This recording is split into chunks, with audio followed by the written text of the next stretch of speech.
ಅದು ಕರ್ಮ ಊಟದ ಮಧ್ಯದಲ್ಲಿ ಮಾತ್ರ ಎದ್ದುಕೊಂಡು ಹೋಗ್ಬೋದು. ಈ ಊಟದ ಮಧ್ಯದಲ್ಲಿ ಒಂದು ಬಡಿಸಲಿಕ್ಕೆ ಶುರು ಮಾಡಿದ್ರು ಅಂತಂದರೆ, ಊಟಕ್ಕೆ ಕೂತೆವು ಅಂತಂದರೆ ಗೋವಿಂದ ಅಂತ ಹೇಳಿಕೊಂಡು ಊಟಕ್ಕೆ ಶುರು ಮಾಡಿದ ಮೇಲೆ ನೀರು ಮಜ್ಜಿಗೆ ಬಂದು ನಿನ್ನ ಊಟ ಆದರೂ ಕೂಡ ಇನ್ನೊಬ್ಬರಿಗೆ ನೀರು ಮಜ್ಜಿಗೆ ಬಡಿಸಿ ಅವರು ಊಟ ಮಾಡ್ತಾಯಿದ್ರೆ ಅವರು ಊಟ ಮುಗಿಯುವ ತನಕ ನೀನು ತೆಪ್ಪಗೆ ಕೊಡಬೇಕು, ಇನ್ನು ಮಧ್ಯದಲ್ಲಿ ಎದ್ದಿ ಅಂತಂದರೆ ಬ್ರಹ್ಮಹತ್ಯಾ ದೋಷ ಅಂದರು.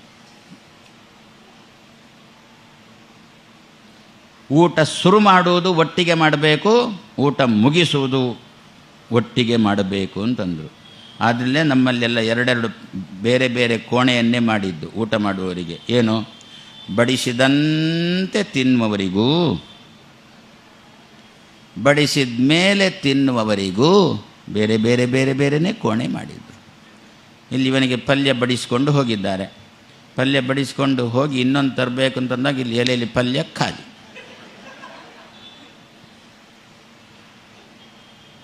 ಅವರು ಜೋರು ಮಾಡಿದ, ಈ ಪಲ್ಯನೇ ಬಡಿಸಿಲ್ಲ ಅಂತ್ಕೊಂಡು. ಇಲ್ಲ ಮಹಾರಾಯ, ಪಲ್ಯ ಬಡಿಸದೆ ತಿಂದಾಗಿದೆ ಅಂತಂದ್ಬಿಟ್ಟು ಆಮೇಲೆ ವಿಭಾಗ ಮಾಡಿದ್ದರಂತೆ. ಬಡಿಸಿದಂತೆ ತಿನ್ನುವವರಿಗೂ ಬಡಿಸಿದ ಮೇಲೆ ತಿನ್ನುವವರಿಗೂ ವಿಭಾಗ ಮಾಡಿದ. ಅಷ್ಟೇ ವಿನಃ ಯಾವ ಜಾತಿ ತಳಹದ ಹಿಡ್ಕೊಂಡು ನಮ್ಮಲ್ಲಿ ಭೇದ ಭಾವ ಅಂತ ಮಾಡಿದ್ದಲ್ಲ.